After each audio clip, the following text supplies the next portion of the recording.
भारतीय जनता पक्षाची राष्ट्रीय पदाधिकारी, प्रदेश अध्यक्ष, प्रदेश प्रभारी यांची बैठक 22 आणि 23 तारखेला दिल्लीला झाली, ज्याला माननीय प्रधानमंत्री मोदीजी यांनी मार्गदर्शन केलं।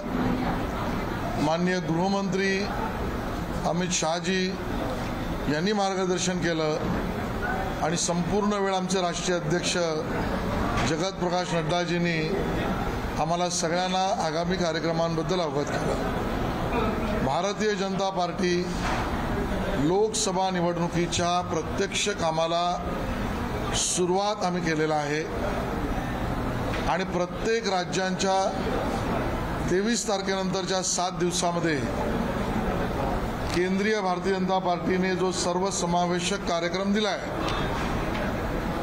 तो लोकसभा निवडणुकीत जिंकण्यासाठी कसा इम्प्लिमेंट करायचा याच्या बैठकांना सुरुवात झाली आहे। आज मुंबईची पहिल्यांदा एक छोटी कोर कमिटी, त्यानंतर निवडणूक संचालन समिती मुंबई स्तरावर, अशा 2 बैठका पूर्ण करून मुंबई पदाधिकाऱ्यांची बैठक वॉर्ड स्तरापर्यंतची आम्ही त्या ठिकाणी आज केली।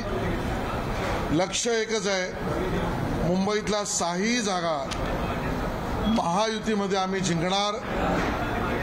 जनतेचा आशीर्वाद माननीय मोदीजींना येणाऱ्या काळात 2047 पर्यंत भारत विकसित करण्याचं जे एक स्वप्न घेऊन भारत चाललाय त्यासाठी आशीर्वाद देणार आणि त्यामुळे 2047 विकसित भारत या संकल्पनेला घेऊन मतदारांपर्यंत आम्ही पोहोचणार आहोत।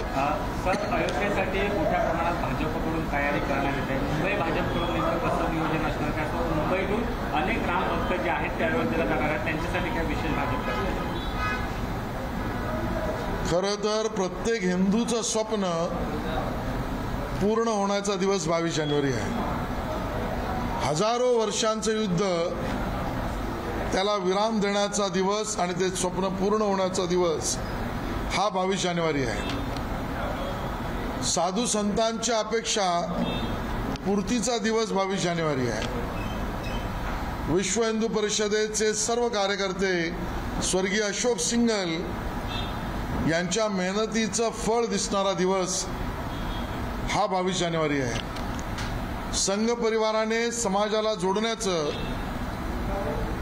जे अपरिमित परिश्रम केले त्याची सांगता 22 जानेवारी आहे।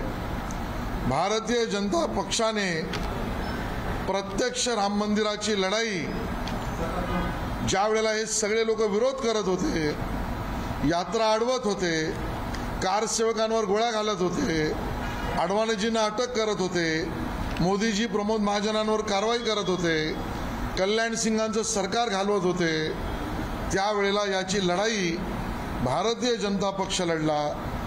त्यामुळे तो आमच्या दृष्टीने दिवाळीचा दिवस आहे आणि म्हणून या दीपोत्सवामध्ये मुंबईतील प्रत्येक वॉर्डात 5000 घरात जाऊन हा सोहळा प्रत्यक्ष आपण बघू शकत नसलो तरी प्रत्येक वॉर्डातील काही प्रमुख मंदिरांमध्ये त्याबद्दल मिलन कार्यक्रम दाखवणं, उत्साह साजरा करणं, या कार्यक्रमाचं निमंत्रण प्रत्येक वॉर्डात 227 वॉर्डात भाजप आणि संघ परिवार हे घरोघरी जाऊन देणार आहे। नंबर 1।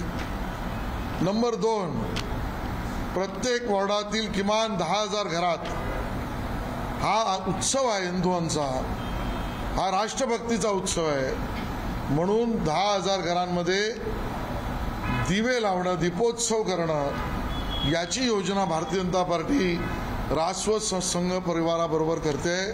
त्याच्या योजनेला आम्ही लागलेलो आहोत आणि 22 जानेवारी नंतर प्रत्यक्ष राम मंदिरात भगवान रामाचं दर्शन घ्यावं प्रत्येक भारतीय नागरिकाने, हिंदूंनी, म्हणून प्रत्येक विधानसभेतून एक विशेष ट्रेन घेऊन सामान्य नागरिकाला आम्ही दर्शनाला घेऊन जाणार आहोत अशा विविध कार्यक्रमाची आमची तयारी आहे.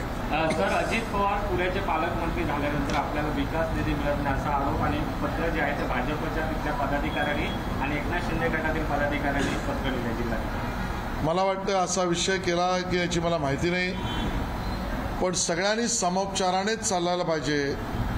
अजित पवार जी असतील तर तेही निधी देतील, कार्यकर्त्यांनाही निधी मिळेल, समोपचाराने विषय सुटले पाहिजेत. संजय राऊत यांनी देवेंद्र फडणवीसांची डॉक्टरेट डिग्री मिळाली या संदर्भात टीका केली होती. तुम्ही देखील त्यांना ट्विटरच्या माध्यमातून उत्तर दिलं होतं. काय सांगाल तुम्ही संजय राऊत? मला असं वाटतं की ज्यांना कोणी डॉक्टरेट देऊ शकणार नाही, ज्यांना डॉक्टरेट द्यायचीच झाली तर ती सामान्य मराठी माणसाला बदनाम आणि अपमानित करणाऱ्या संजय राऊतांना मिळूच शकत नाही. त्यांनी डॉक्टरेट मिळालेल्या आणि स्वतः त्यासाठी प्रयत्न केलेल्या देवेंद्रजींवर बोलणं म्हणजे सूर्यावर थुंकण्यासारखं आहे आणि त्यामुळे रोज सूर्यावर थुंकण्याचे अभिनव प्रयोग संजय राऊत यांनी करू नये. शरद पवार असे म्हणतात की राम मंदिराचं उद्घाटन हा कार्यक्रम भाजप जो आहे ते राजकारण करते की व्यवसाय करते हे मला माहिती नाही. शरद पवारांना अजून देशाच्या राजकारणातील सामान्य नागरिकाचं मत आणि मन जाणून घ्यायला वेळच लागेल की काय? अशा पद्धतीने ते का बोलतात हा माझा प्रश्न आहे. देशातल्या सामान्य नागरिकाचं मन आणि मत भगवान श्रीरामाचं मंदिर श्रद्धेने झालं पाहिजे याच्यासाठी आहे. त्याची लढाई संघ परिवार विश्व हिंदू परिषद लढलं आहे आणि त्या सगळ्या श्रद्धेच्या सोहळ्यामध्ये सगळ्यांना सामावून घ्यायचं आहे हे भाजप करते. यातना उपरती आणि पोटदुखी पवारसाहेबांच्या पक्षाला का होते हा आमचा प्रश्न आहे. त्यांनी असंही म्हटलंय की सध्या यंत्रणांचा वापर जो आहे तो मोठ्या प्रमाणात भाजप करते. जर सत्तांतर झालं तर आम्हालाही विचार करावा लागेल असे ते. पोकळ धमक्यांना आम्ही घाबरत नाही. तुमचं 2.5 वर्षाचं सरकार पवारसाहेब होतं त्यावेळेला यंत्रणांचा काय दुरुपयोग होता. सर्वोच्च न्यायालयाने सुद्धा जे निवाडे बंद केले होते त्या अनवनाईकचे निवाडे तुम्ही बाहेर काढलेत आणि पत्रकारांवर कारवाई केलेली आहे. तुम्ही यंत्रणांचा दुरुपयोग काय केलात याची असंख्य उदाहरणं आम्हाला देता येतील. की कोविडच्या काळामध्ये काही बिल्डरांना मात्र राज्यभर थंडीच्या ठिकाणी फिरण्याचे परवाने मिळत होते, कोणाची घरं तुटत होती, केंद्रीय मंत्र्यांना जेवणाच्या ताटावरून उठवलं जात होतं. केवळ तेवढंच नाही तर गुन्हे दाखल विरोधी पक्ष नेत्यांपासून पोलिसांच्या मागे पोलीस, चोराच्या मागे पोलीस आम्ही बघितले, केंद्रीय पोलिसांच्या मागे राज्यातलं पोलीस, ह्या सगळ्या काही यंत्रणांचा दुरुपयोग नव्हता का? आणि त्यामुळे पवार साहेबांनी याही यंत्रणांच्या बद्दल कधीतरी बोललं पाहिजे. सर, भाजप प्रदेशाध्यक्ष चंद्रशेखर बावनकुळे यांनी एक महत्त्वाचं विधान केलेलं आहे. पक्षाकडून कुणालाही तिकीट मिळेल आणि कुणालाही घरी बसावं लागेल. आपण एक इतकं चांगलं काम करून मला घरी बसावं लागतं. त्यांनी काही पदाधिकारी याचं स्पष्टीकरण ते स्वतःच देतील.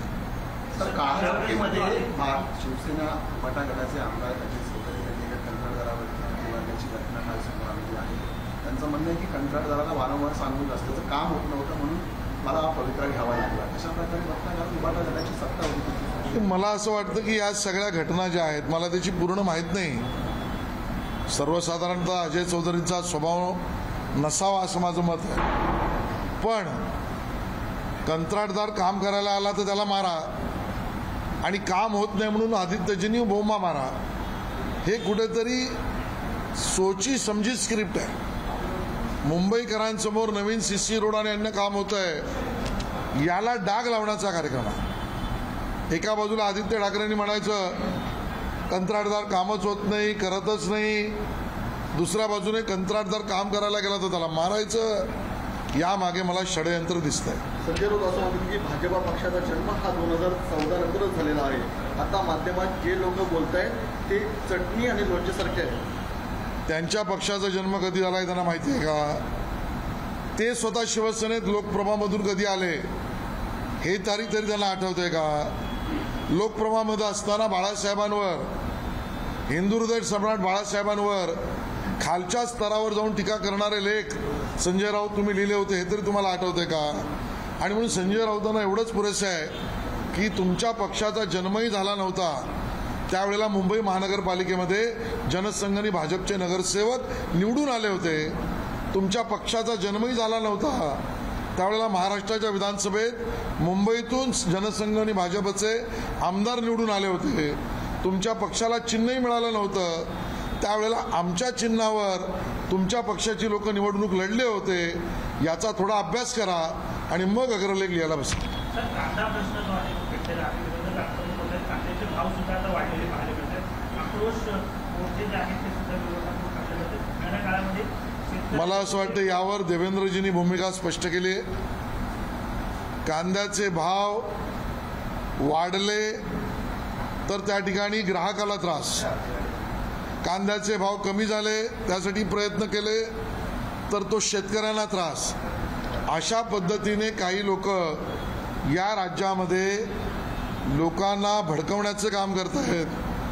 ग्राहकांना सुद्धा परवडेल अशा दरात कांदा मिळावा आणि शेतकऱ्याला 2 पैसे सुद्धा अतिरिक्त मिळावेत, हेच काम सरकार करते. खासदार अमोल कोल्हेंनी शेतकऱ्यांच्या प्रश्नावर संघर्ष यात्रा काढली आहे शिवसेनेपासून आणि सुप्रिया सुळेंनी या यात्रेला पाठिंबा द्यावा, सगळ्यांनी सहभागी व्हावं आवाहन केलेलं आहे. नाही, यात्रा कोणी काढू शकतं आणि पाठिंबा द्याय कोणी म्हणू शकतं. लोक येत आहेत की नाही प्रश्न आहे. आणि त्यामुळे कोल्हेंची कोल्हेकुई चालणार की नाही बघू. तुम्ही विचारा. लोकसभेच्या अनुषंगानं अशी चर्चा आहे की 2 सलग 2 टर्म जे खासदार आहेत त्यांना परत तिकीट देण्याबाबत भाजप विचार करू शकता, अशा प्रकारची. हा माझा अधिकार नाही, यावर मी भाष्य करणार नाही. शरद पवार असे म्हणतात की भाजपकडे आता कुठलीही मुद्दे राहिलेले नाही, त्यामुळे राम मंदिराचा मुद्दा समोर आणून त्या निवडणुकांना सामोरं जाण्याचा प्रयत्न भाजप करतो. मला असं वाटतं की भारतीय जनता पक्ष पवार साहेबांना अजून कळलाच नाही. कळला असेल तर तो पचलाच नाही. पचण्याचा प्रयत्न केला असेल तर त्या आड अजितदादांचं बंड चाललंय आणि त्यामुळे त्यांनी भाजपवर टीका टिप्पणी करू नये.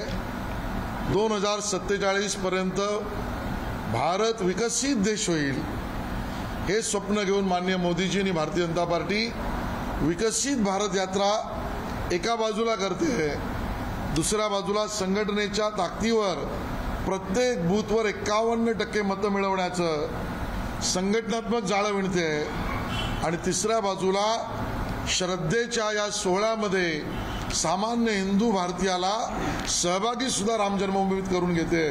थोडा अभ्यास कच्चा पडतो त्यांचा. काँग्रेस नेते आणि टेक्नोक्रॅट सॅम जोगळे यांनी असं म्हटलंय की ईव्हीएम सोबत व्हीव्हीपॅट मशीन जोडल्यामुळे ईव्हीएमचं स्वातंत्र्य. मनमोहन सिंगांचं सरकार असतानाही सूचना त्यांनी का दिली नाही याचं उत्तर पहिलं त्यांनी द्यावं. एबीपी माझा, उघडा डोळे बघा नीट.